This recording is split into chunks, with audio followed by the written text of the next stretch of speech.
I'm calling this video Doing It Right. This is a two-part video. In part one, I'll show and explain how bubble foil products are made, and once you understand this, you'll see why they are destined to eventually fail. Basically, they are junk.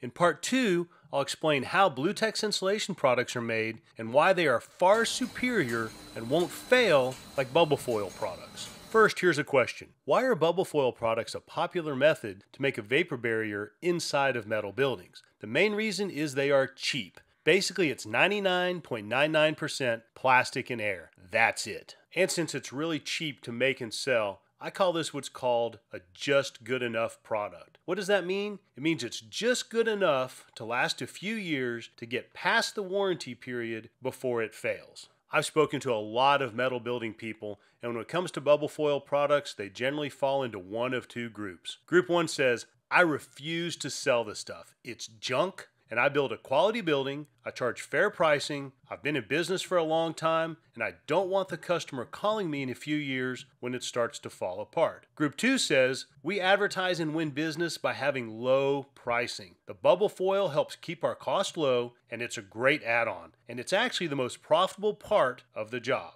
So here's the deal. BlueTex insulation products are not for Group 2. It will never be as cheap as bubble foil because it's a completely different product. It's for builders and customers who want a top quality product that will last. They understand the difference between the price today and the cost down the road. This group wants to do it right the first time and are willing to spend a little more on a top quality building.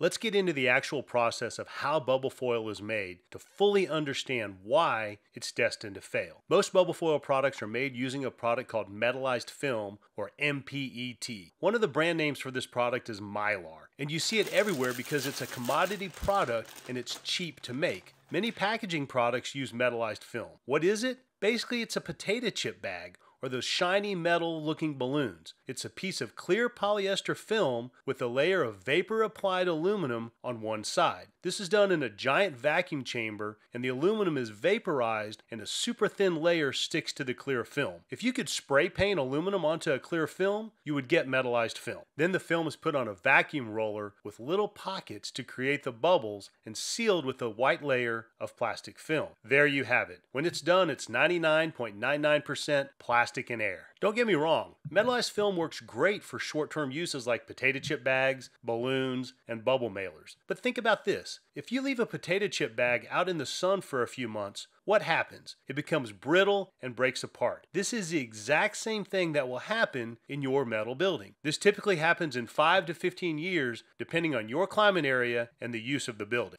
Finally, let's talk about durability.